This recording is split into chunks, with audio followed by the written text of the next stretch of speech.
What's going on, everybody? Happy Halloween, happy post-Halloween, whatever you have. I feel like this is the first Halloween we had on a Friday in a minute. And it's always weird whenever Halloween goes into the weekend. It becomes like November. And it's like you have the people who are still out there celebrating Halloween. And then you have the people who are just ready to move on and just like get into Thanksgiving festivities. And then you have the psychopaths that are already setting up their Christmas lights once it hits like July, August, which I don't think we've ever experienced that in our hometown growing up. But yeah, there's plenty of them out there. But yeah, man, there's so much fun. I just remember I went camping one time and I drove past like some Christmas lights that were set up at outside somebody's house, and I'm like, it's July. Like, there's something really wrong about this. Like, weird. But we're doing Emma Stone for our next Hall of Fame. We've been hyping it up for a couple months now. Our next female actress, as well as I would say, is she the youngest one that we've done so far on your female actress? Yeah, female actress. Exactly. I got to emphasize that. As if the actress of it didn't already emphasize it enough. But yeah, right.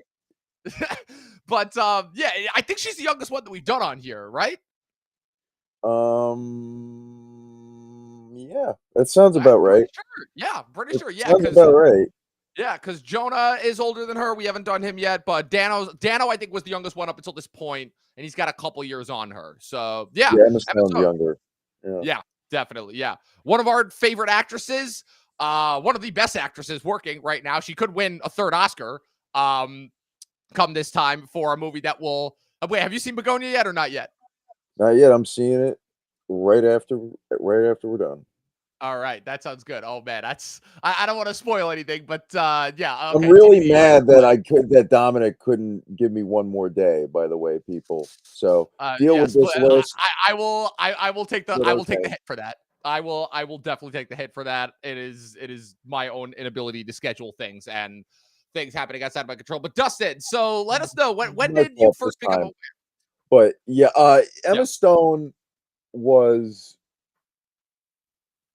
brought to my radar for a little film called Superbad, and she was immediately charming, and even subsequent roles after that in movies like The Rocker and The House Bunny, you just knew that this girl was going to pop, and she could do it all. Quite frankly, she's won 2 Oscars for good reason. She should at least have 1. So the fact that she has 2 and she's that young, it just really says a lot. And she really hasn't missed. And when her biggest miss is Aloha, my favorite bad movie of all time, it's like she's hitting on all cylinders. Your obsession with that movie, like, it needs to be studied. Like, we need to do like that. The movie itself doesn't need to be studied. My fascination with the movie needs to be studied. You're an asshole, but yeah, no, that movie is insane, like legitimately insane. But no, she won fucking terrible that year for us, but she won it with style, honestly. She pulled a Halle Berry when she won for Catwoman. For that. Oh, it's just great. And Sandra Bullock for All About Steve. Exactly. And then she won the Oscar the next day for The Blind Side. But yeah, she's phenomenal. And she only has Aloha and a couple other I didn't see that one Woody Allen with Colin Firth, Magic in the Moonlight. Magic in the Moonlight. That looked terrible. But other than that, I've pretty much seen most of her movies. I've seen like 5, and she passed the SNL test. She's one of my favorites, and she's gorgeous. So like, yeah, she really can do it all, and I bet she's going to be amazing in Begonia. Yeah, I mean, we'll get to that when we get to my list, but yeah, definitely one of the performances of the year. Sorry, not to rub it in, but like, come on, I never get to do this. You almost always see the new movie before me, so like, this is the one time where like I got to see it. We've usually both seen it by the time we do these lists. I didn't see Killers or Maestro, but when we did both those for DiCaprio and Cooper respectively. And how long ago was that? It was 2 years. It was 2 years ago. Exactly. We've been doing good since then. Yeah, we have. But Emma Stone, yeah, she's one of my favorite actresses. I think what's impressive about her career and what she's accomplished is how she went from being like the girl next door in movies, like you were saying, like Superbad, The Rocker, The House Bunny, to kind of Not having even. She was the like cool chick in the, those the, the, movies. the cool really. chick in those movies slash girl next door vibe from like all And, of these, and like they gave her comedy lines. Like she had the comic timing. Like there was completely. something special about her. And then Easy A came, and then the gates were Yeah, officially the open. floodgates were open to now being like starring, doing the blockbuster route, playing Gwen Stacy. Also, let's not forget about that. Like Oh, one of the right. best parts about those movies. Which can I just point out? I didn't know that was the movie where it was brought to my attention that she was a natural blonde. She's a Oh, fuck. natural Yeah, blonde. you're right. She is a And natural blonde, and which you wouldn't she have made thought her watching her movies up career until that point. being As a the redhead, right? redhead. Right. So it's just funny to me, but Yeah, whatever. and it's like I feel like it's because she does Aloha is right after Amazing Spider-Man 2, and then I'm trying to remember like what she did around 16, 17. I know The she had that Natural Man. she had that Battle of the Sexes movie with Steve Carell, and Mhm. then once she gets The Favorite with Yorgos, that's where it just takes off. She just spends the next couple of years doing Yorgos movies, and Yeah. she I is mean, the gone. Oscar win, like, established her as, like, a true star for La La Land, but I think her win for Poor Things and The Favorite and once she done The Favorite, I was just like, "Yeah, she's going into a new level of, like, greatness."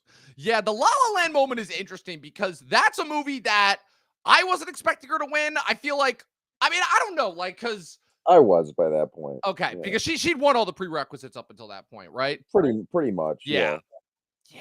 yeah, just La La Land, that movie. I have still not seen that movie since it came out, and I still have conflicting thoughts on it, to say the least. Was it? You know what it was? I think it just threw me off that like when they said musical, because that was like the first in terms of like the rebirth of the musical, because like Greatest Showman was like a year later, and that's when we started getting like all those horrible jukebox musicals, and it all kind of started with that movie that like made musicals mainstream again. So I think that might be part of the reason why, because Well, Les Mis and Into the but like, how Woods. many musicals came out in between Les Mis and La La Land? That's a 4-year gap right there. Into the Woods. Yeah, I Anymore? guess.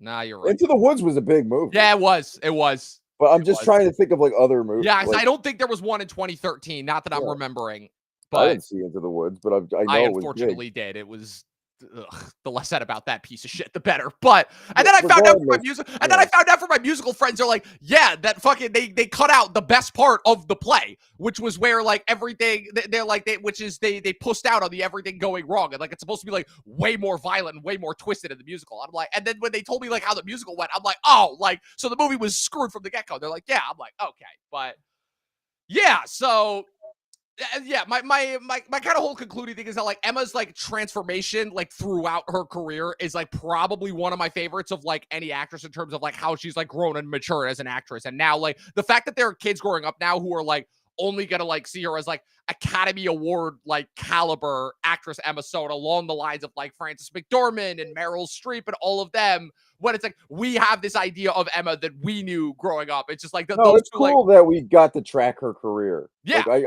I love that we got to track yeah, her career probably one of from, my like, a favorite young like age. actor tracks that Mhm. we've done so far. Because, like, she's one of the few that really started when we were really becoming huge film nerds. Yeah, So her career and people like Jonah Hill and Seth Rogen and people like that, like they'll always mean a lot to me and like yeah, my upbringing of loving movies. So yeah, Emma Stone is no exception to that. She's incredible. Like I said, Aloha, and I wasn't crazy about Eddington, and I wasn't crazy about the use of her in that movie, but not really her fault. yeah. Um, any honorable mentions for me? Yeah, Gwen Stacy, of course, in the rated Mark Webb Spider-Man movies, in my opinion. Her role in The Rocker, which is very underrated, the Rainn Wilson vehicle. Her role in The Help, which was very solid. I still like that movie, even though it's pretty factually inaccurate. But the shit pie. Okay, and number 11, Kinds of Kindness, just because of all the versatility she shows in those various stories, even though that movie didn't fully come together for me, but I appreciated the attempt of Kinds that of Kindness is also my number 11. So, all right, let's get this started. Ooh. Yep. My honorable mentions, real quick. I'll just run through them. I have Kinds of Kindness also is 11. Even though it's not a movie, I do gotta shout out her miniseries that she did with Jonah, Maniac, one of the best Oh, miniseries that I've ever terrific, seen. Awesome. terrific. La La Land, Oh, The Eddington. Curse. She was great on The Curse Yeah, also. so I only watched the first episode of that. So real quick, give like a quick like 3-minute spiel on The Curse and that like where that show I went don't because have to be that long, but I did really like it, and like her performance on it. I don't think it fully stuck the landing because it just it fed into those sort of cliches where all those dark comedies eventually go into, or it goes too cynical that therefore becomes predictable to me. So the finale, while visually cool, it's just like story wise didn't really blow me away, but her performance is like impeccable on it. Like she plays this vapid, unlikable bullshit artist to a T alongside Nathan Fielder in his best performance and Benny Safdie in his best performance. So it's a very enjoyable show, and I do at points like it's a different one of a kind show like Nathan Fielder. You can only expect from Nathan Fielder, so I recommend that as well. yeah. I watched the first episode. I thought it was solid, and then I heard where the rest of the show went. And I'm like, all right. So I don't necessarily know because It's Nathan interesting how they get there, but yeah, Nathan it could have Fielder yeah. is a guy I've tried with his stuff before. It just I'm not a fan. I'm not a fan. I tried with Really. Nathan for You. I tried with the rehearsal. I'm not a fan. I don't know He's what it is. good. If it's just like his shtick or like how he does it or what he gets across. Like it's just something about it that just throws me off. But yeah. And then La La Land. Like I said, probably the biggest movie at least in terms of like marking like a major career point turning ship for her. It's not on my top 10 list, but it obviously has to be talked about as well. All right, so going over to you. What is your number Interesting. 10? 10 is Zombieland, because Okay. she's really, serviceable in this in terms of, like, she's a great love interest, she's badass in the zombie scenes, it's an all-time zombie movie and comedy for me, and it comes from the legendary 2009. So, yeah, Ruben Fleischer, this is a great debut for him. I wish he made more movies like the Zombieland movies, and no offense, now you three me. I Which can't kind of wait. looks dreadful. But I can't yeah, wait. I uh, I love that she also has become a producer later in her career and has collaborated again numerous times with Jesse Eisenberg on his directorial works. Wink, wink, people. Next year, look out for that movie. Yes, Um, sir. but yeah, uh, Zombieland. I mean, she's not the one of the top reasons to see this movie, but she is a great quality of this film. Like she is a great aspect of this film, and she's awesome. She serves her role.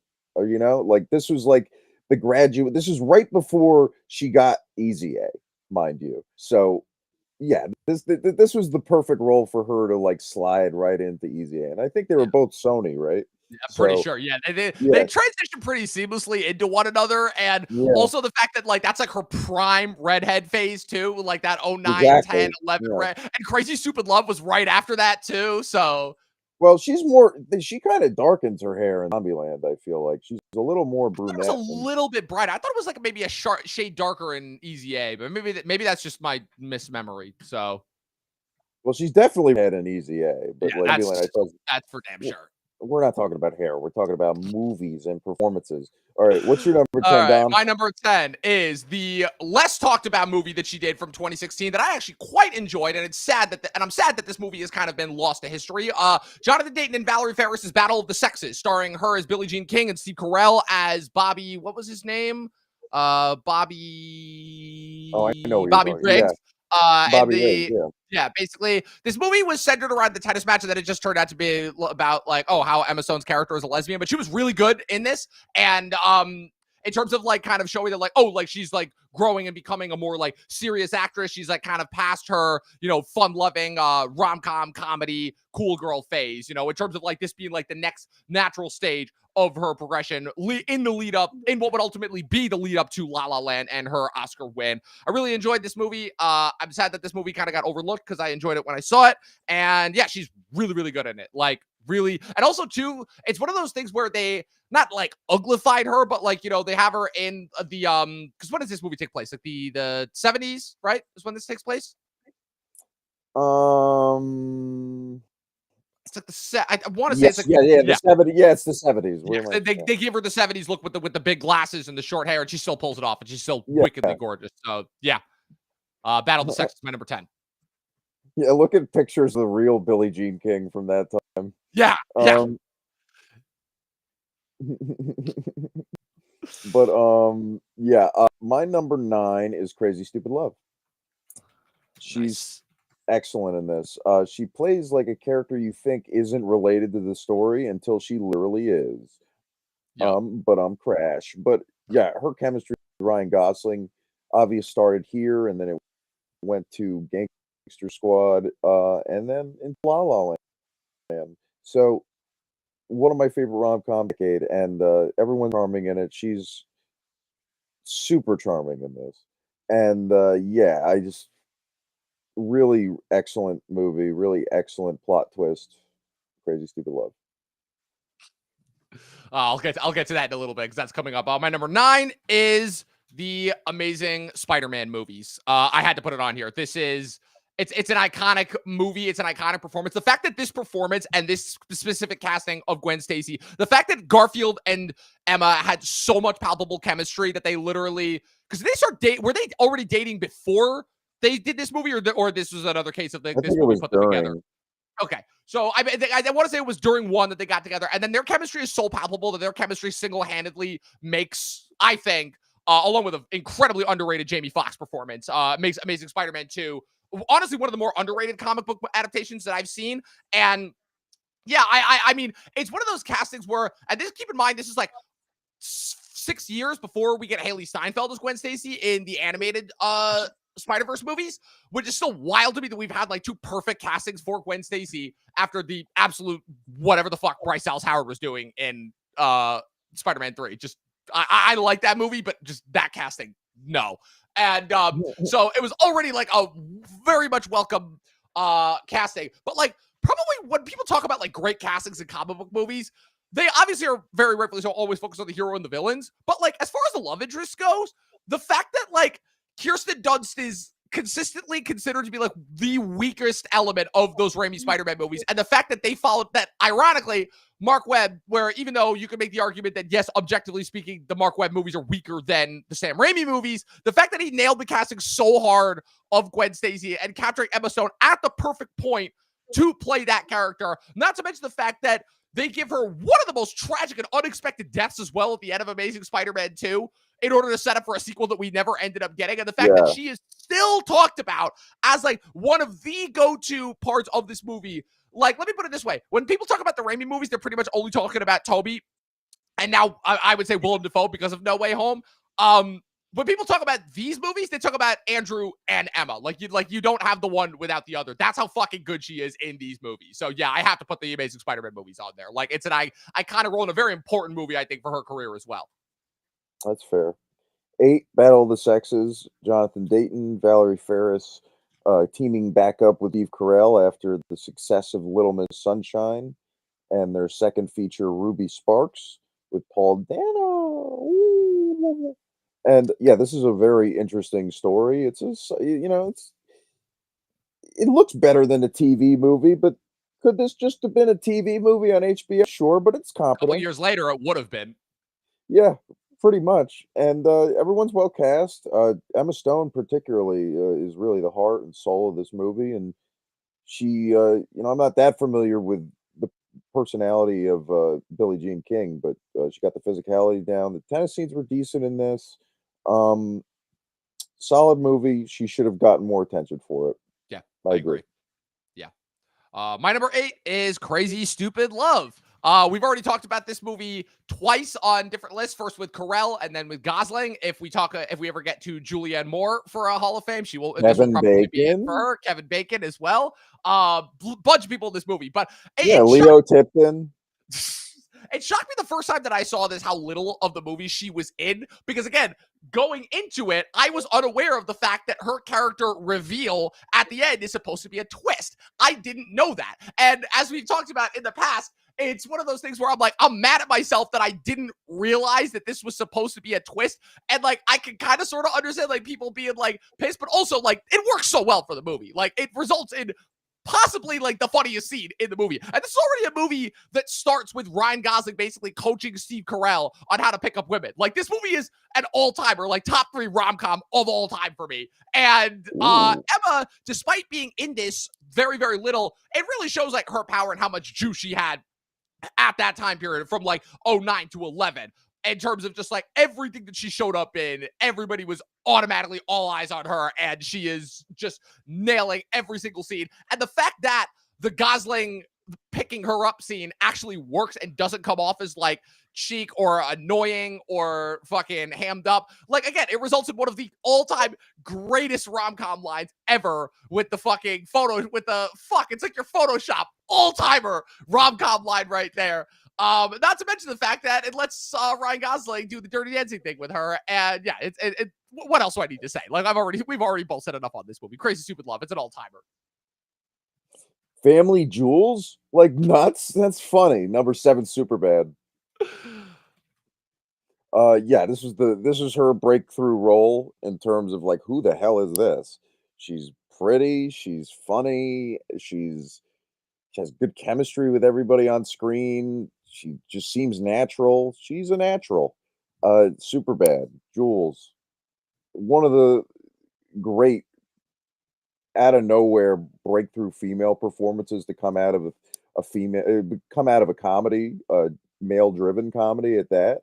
And good for her, man. Like this role is going to be, synonymous with her career, obviously, but like it's just so cool that she's at where she's at, and she came from Superbad, Yeah. her first film, and it's so awesome. I love her big scene with Jonah near the end is heartbreaking and great.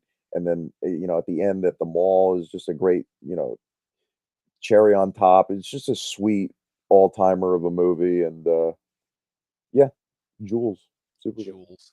Get to that in a little bit. My number 7, Zombieland. Yeah, this movie fucking rules. All-timer zombie movie, all-timer comedy.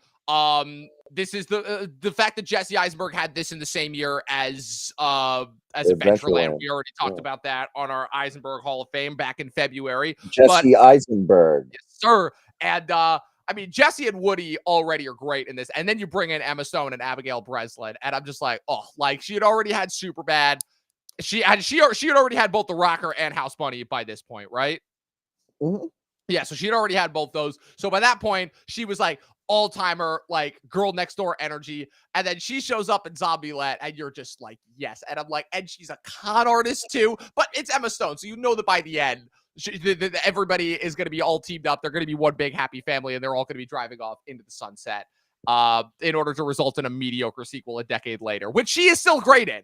And yeah, it's just there's really not much else that I have to say about it. She's just awesome in this. It's like, because the thing about Emma that I love is that she never succumbs to like the ditzy like stereotypes surrounding her. And if anything, what made her so impressive in her early career is the fact that she was able to like use that to her advantage in all of her characters. So it was like always able to like get one over on like, potential male suitors. And also like the fact that she is like just as smart as she is pretty. It's like really is like a dangerous combination in that sense. And it's what makes and just funny.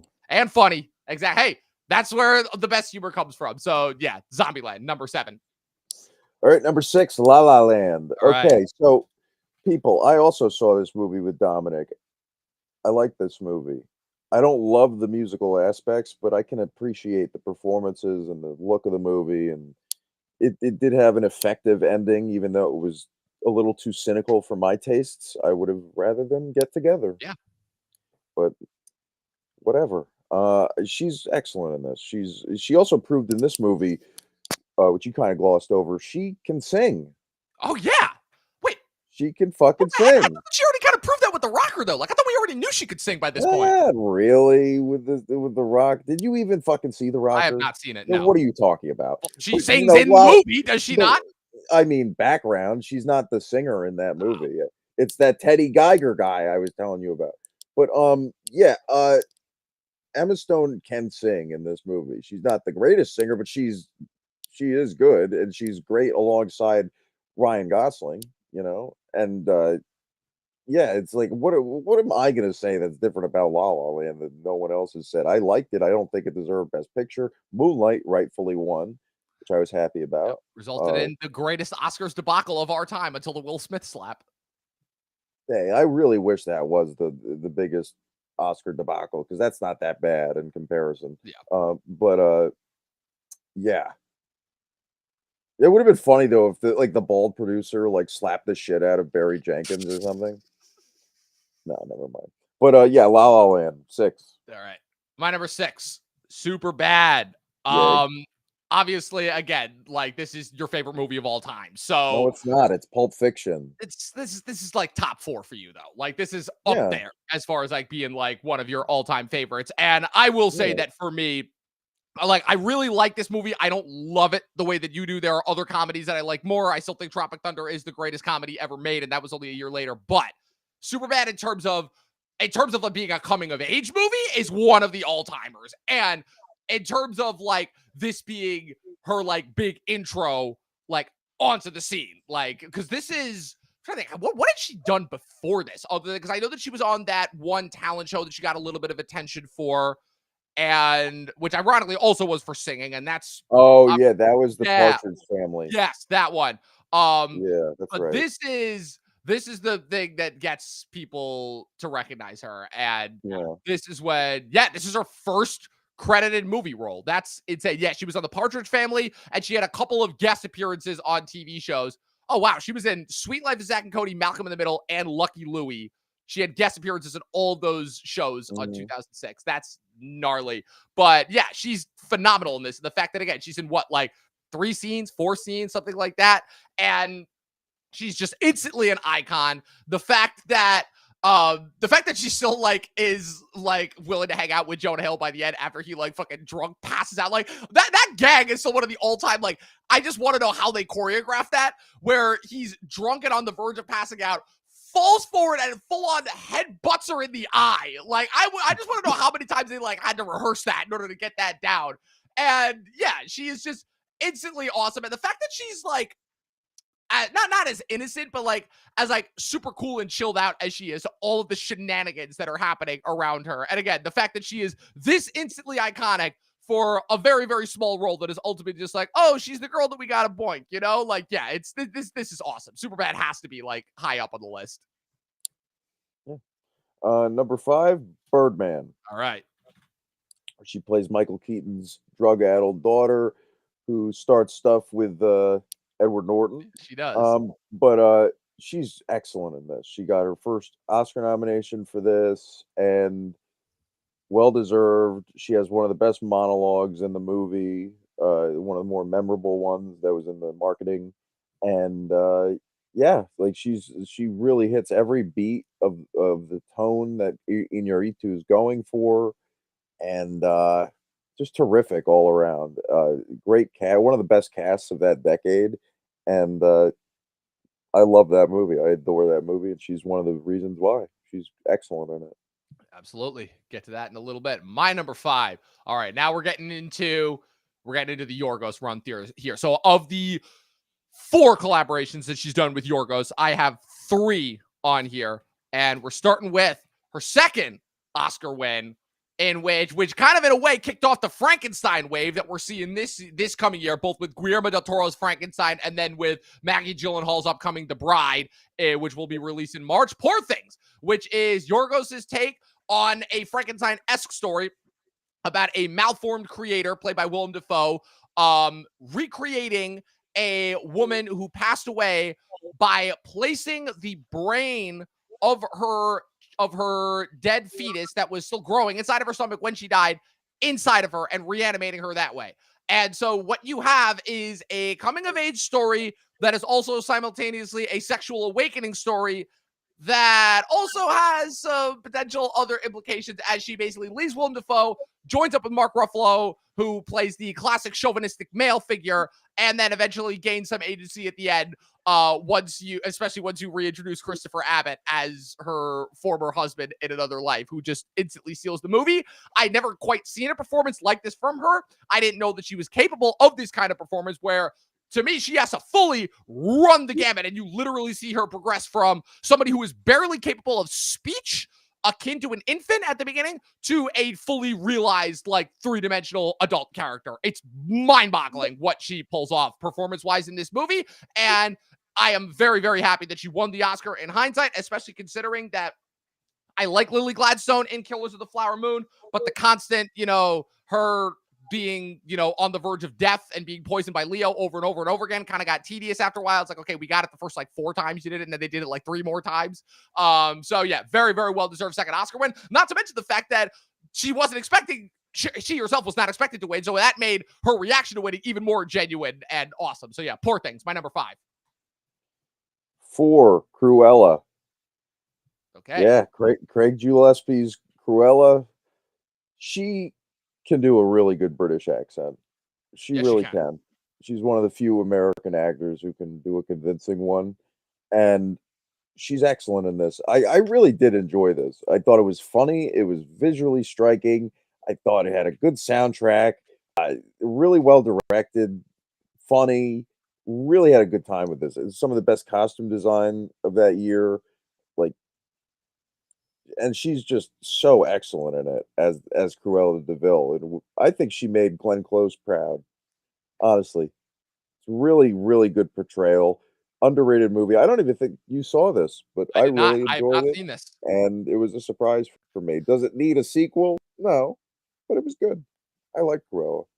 Yeah, I felt really, really bad for Emma as far as like, because I knew as soon as I saw the trailer, I'm like, oh, she's gonna kill this so hard. But unfortunately, it was part of my rule that I made after Beauty and the Beast in 2017, which is like, I am done with any and all Disney live action remakes. I'm done. And I haven't watched a single one of them since Beauty and the Beast because I'm like, that 9 out of 10 shot, they're all going to be terrible. And I'm like, and it really sucks because then you have something like this comes along, which was interesting about Cruella is Cruella was kind of following more along. So like the Maleficent track record, and Maleficent already was like very poorly received as well. So that's why I'm like, wait, why are they doing this? And besides, they're already making money with their live action remakes. Why are they doing like a Cruella centered movie? But I heard she was really, really good in it. And also it's my friend Cora's one of her favorite movies and one of her favorite performances as well. So my number 4, the next Yorgos collaboration.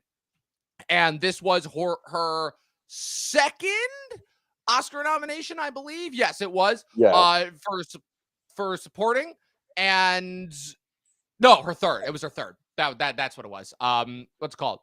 The Favorite, which is a movie that, again, Olivia Colman got all of the attention and praise and love from the movie, and she was very, very good in it. But to me, like, Emma is the scene stealer. Her first collaboration with Yorgos, and I love too how like this is the time where I'm like, oh, she gets to be the mastermind. She gets to be the one that pulls all the strings here. Where essentially her and Rachel Weisz are engaged in this competition to see who can get the attention of the queen, played by Olivia Colman, in terms of being her new closeted lesbian lover. And it's just madhouse, batshit wacky, essentially watching, like, I don't even know how to describe this, but as a Monty Python-esque Game of Thrones in terms of like the political kind of machinations that are happening behind the scenes and the conversations between the characters. And I feel like also this is like the precursor for that show, The Great, with Nicholas Hoult and Elle Fanning, because the clips that I've seen from that show, I feel like the dialogue and like the same writers.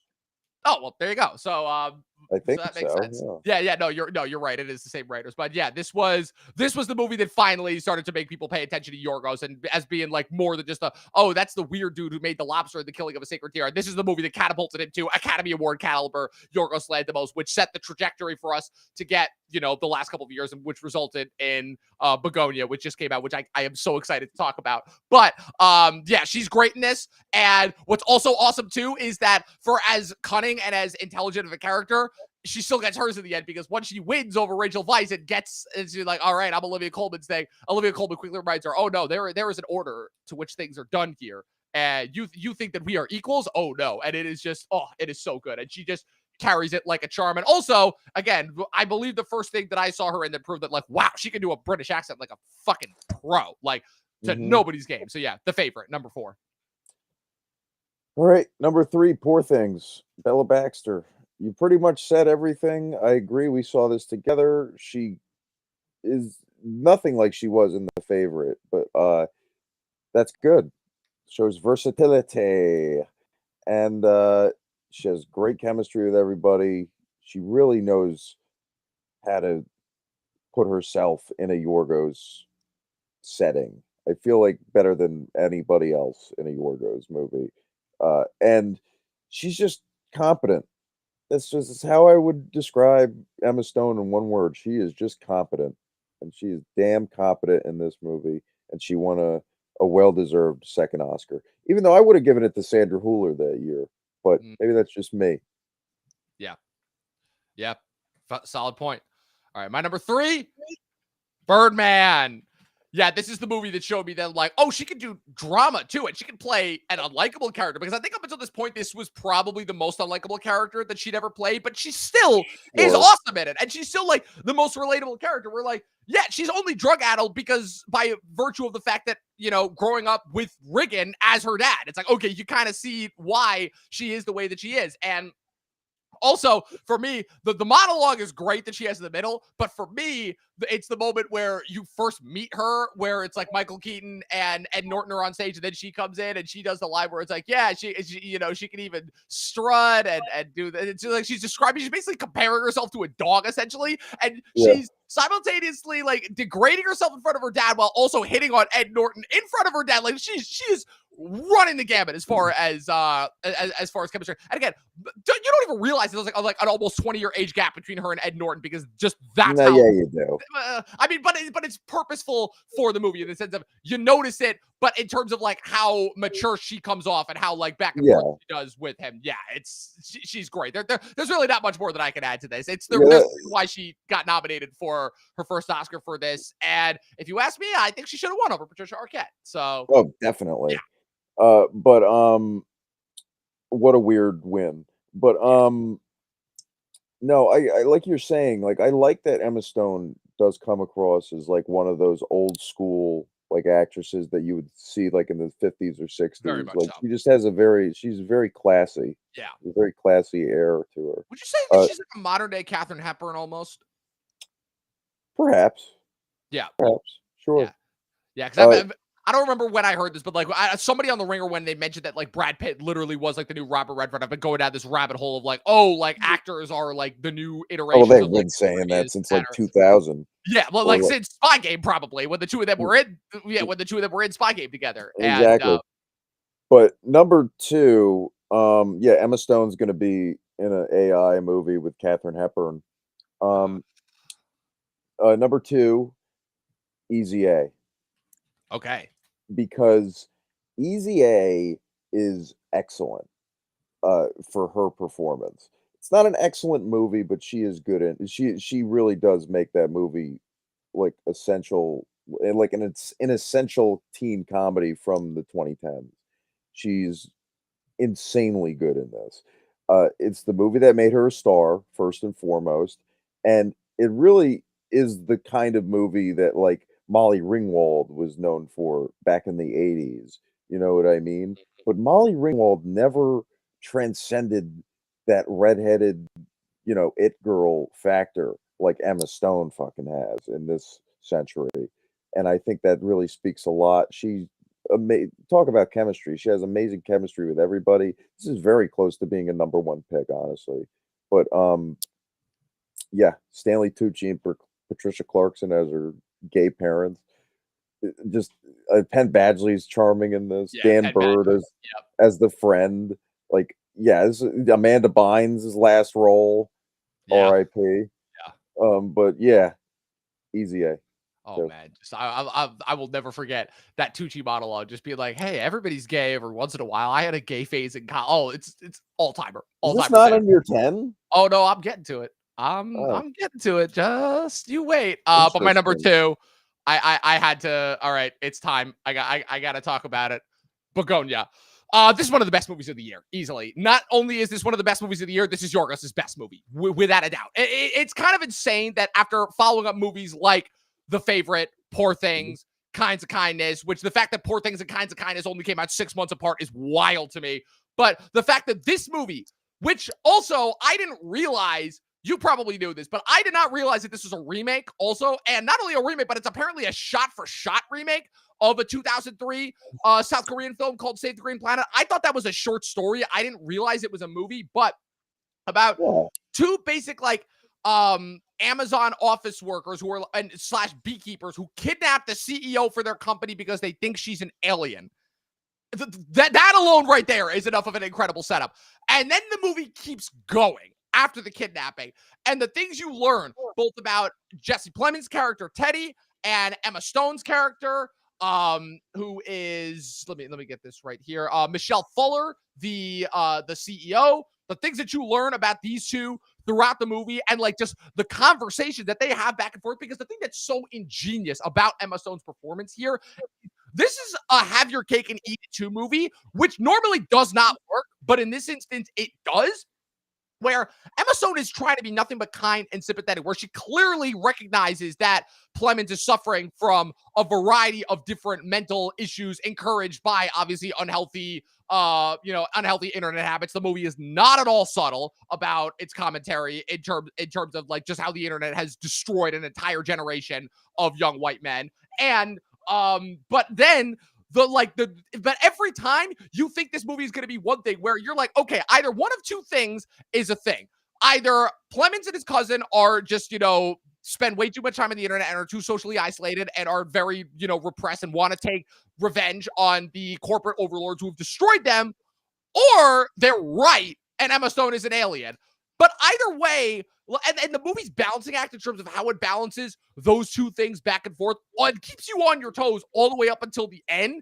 Like, this movie's an hour and 58-minute long runtime, and you don't even realize it. By the time you're done, you're like, wait, that was 2 hours? Like, it feels like 10 minutes, not that fast, but that's how well-paced this movie is. And Emma is so fucking good at it, especially considering the fact that it's another movie where they ugly her up. She spends the vast majority of this movie with a shaved head and covered in whatever that white paint is. I forgot the justification that Plemons uses, but it's like, oh yeah, the hair is to prevent you from contacting your race, and the skin, I forgot what the justification for them putting the white paint on the skin is, but yeah, she is insanely good in this, like insanely good. If not for my number one, this would easily be the best performance that she's ever given in anything in terms of her having to balance out between being faux sincere, genuinely sincere, and also just like sinister. It's mind-boggling. Like, this is to me the ultimate pinnacle of everything that she has been able to achieve in her career.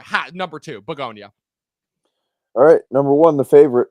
I think she's excellent in this. I really do. Like I think you could say the Poor Things role is more difficult, but I just think the way she relishes in this character is just infinitely watchable, and you really covered all the bases, to be honest with you. I do think Begonia is going to be my favorite performance of hers, but we'll see.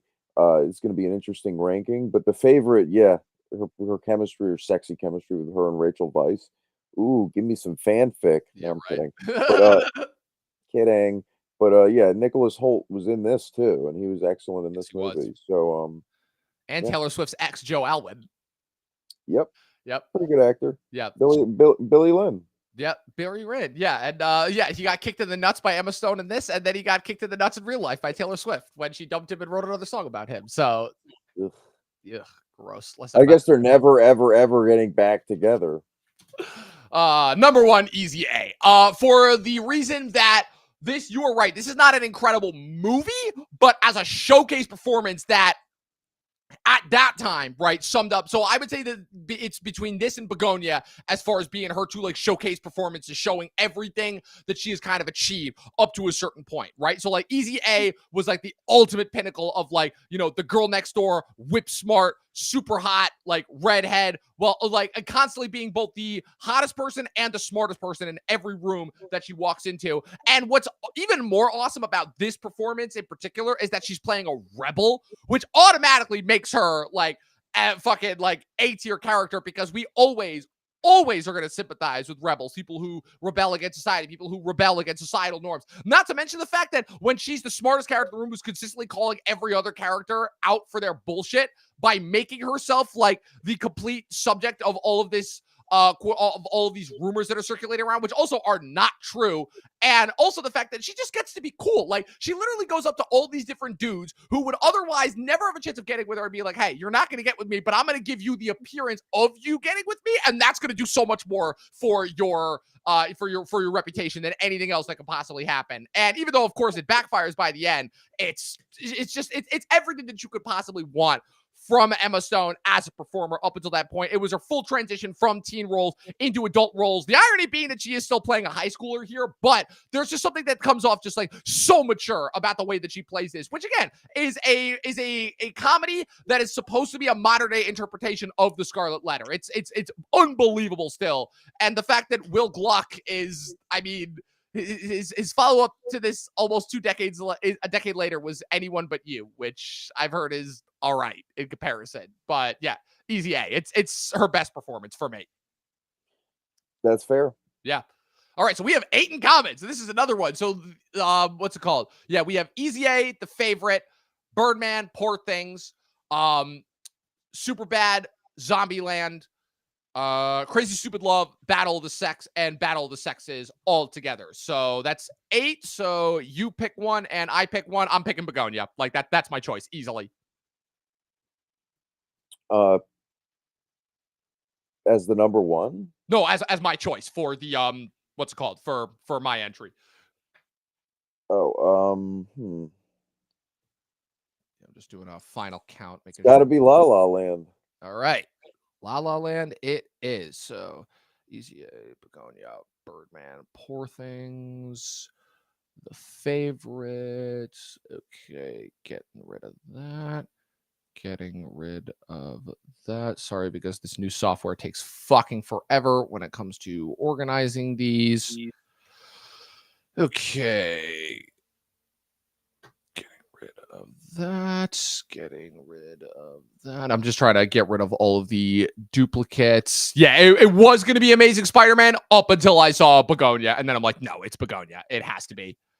Okay, get rid of that. Okay. Get rid of that. And okay, I'm almost done. Yes, and boom. Okay, 1, 2, 3, 4. This is riveting.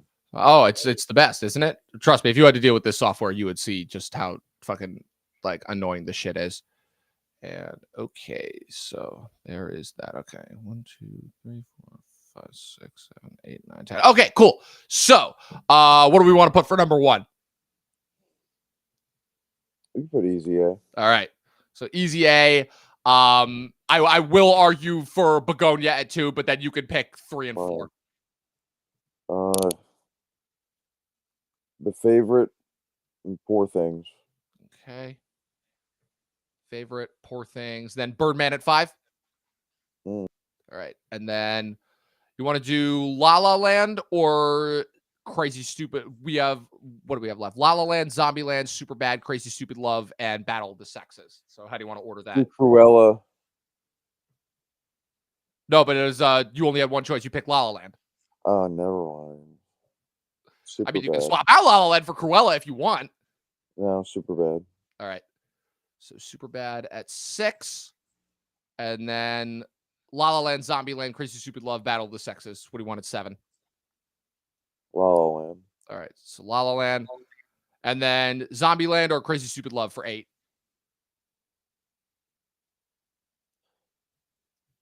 Crazy Stupid Love. All right. And then Zombieland at 9, Battle of the Sexes at 10. Yeah. All right. Sounds good. All right. So let me just do that. Do the numbers right. And with that being said, our next Actors Hall of Fame is complete. All right. Our Emma Stone Actors Hall of Fame. Also, I think the shortest one of these that we've done. Number 10, Battle of the Sexes, Jonathan Dayton and Valerie Ferris. Number 9, Zombieland, Ruben Fleischer. Number 8, Crazy Stupid Love, Glenn Ficarra, and who's the other guy? John Requa. John Requa. That's it. I'll get it one of these days. Number 7, La La Land, Damien Chazelle. Number 6, Superbad, Greg Batola. Number 5, Birdman, Iñárritu. Number 4, Poor Things, Yorgos Lanthimos. Number 3, The Favorite, Yorgos Lanthimos. Number 2, Begonia, Yorgos Lanthimos. And number 1, Easy A, Will Gluck.